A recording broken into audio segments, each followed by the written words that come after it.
ಹಲಸಿನ ಬೀಜ ಮತ್ತು ಬೀನ್ಸ್ ಸುಕ್ಕ ಯಾವತ್ತಾದರೂ ತಿಂದು ನೋಡಿದ್ದೀರಾ? ನಮಸ್ತೆ ಫ್ರೆಂಡ್ಸ್, ನೋಡಿ ಬೀನ್ಸ್ ಮತ್ತು ಹಲಸಿನ ಬೀಜದ ಸುಕ್ಕ ಮಾಡಿದ್ದೇನೆ. ತುಂಬ ರುಚಿಯಾಗ್ತದೆ ಇದು ಅನ್ನಕ್ಕೆ, ಚಪಾತಿಗೆ, ಹೀಗೆಲ್ಲ. ನೋಡಿ, ಹಲಸಿನ ಬೀಜ ಒಂದು 10-12 ತೆಗೆದುಕೊಂಡಿದ್ದೇನೆ. ಅದನ್ನು ಸಣ್ಣ ಸಣ್ಣದಾಗಿ ಉರುಟು ಕಟ್ ಮಾಡಿದ್ದೇನೆ. ಈಗ ಅದನ್ನು ಬೇಯಲಿಕ್ಕೆ ಇಟ್ಟಿದ್ದೇನೆ ನಾನು.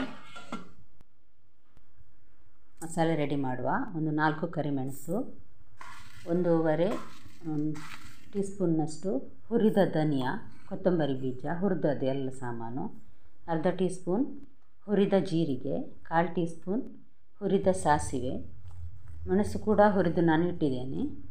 ಖಾರಕ್ಕೆ ಬೇಕಾದಷ್ಟು ಮೆಣಸು, ಉದ್ದ ಮೆಣಸು ಮತ್ತು ಗಿಡ್ಡ ಮೆಣಸು. ನಾನಿಲ್ಲಿ ಒಂದು 3 ತೆಗೆದುಕೊಂಡಿದ್ದೇನೆ, 2 ಉದ್ದ ಮತ್ತೊಂದು ಗಿಡ್ಡ ಮೆಣಸು. ಸ್ವಲ್ಪ ಹುಳಿ, ಒಂದು 3-4 ಎಸಳು ಬೆಳ್ಳುಳ್ಳಿ, ಸಣ್ಣ ತುಂಡು ಈರುಳ್ಳಿ, ಮತ್ತೊಂದು 1/4 ಟೀ ಸ್ಪೂನ್ನಷ್ಟು ಅರಸಿನ ಪುಡಿ. ಇದನ್ನು ನುಣ್ಣಗೆ ರುಬ್ಬುವ. ನೋಡಿ, ಈಗ 3/4ರಷ್ಟು ಅಂದರೆ 75% ಬೆಂದಿದೆ. ಈಗ ನಾವು ಬೀನ್ಸ್ ಹಾಕುವ. ಇದಕ್ಕೆ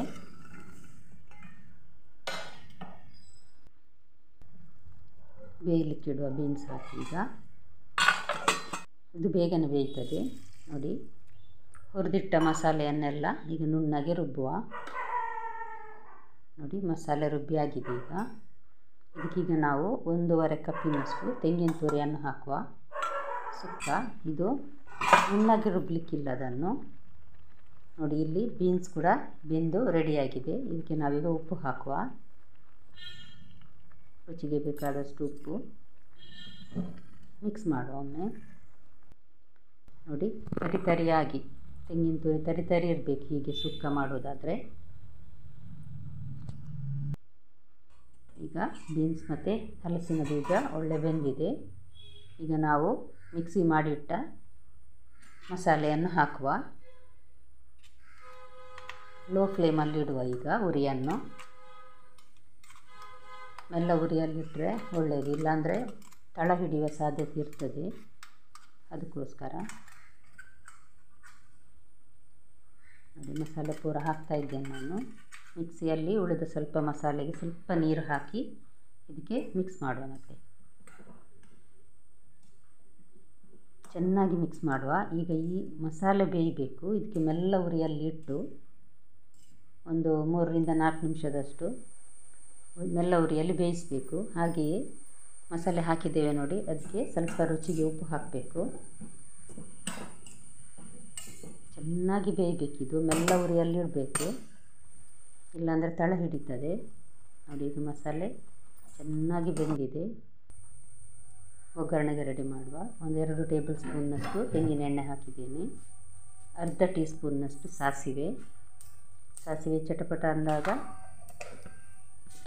ಒಂದು ಸಣ್ಣ ತುಂಡು ಈರುಳ್ಳಿಯನ್ನು ಕಟ್ ಮಾಡಿ ಇಟ್ಟಿದ್ದೇನೆ ನಾನು.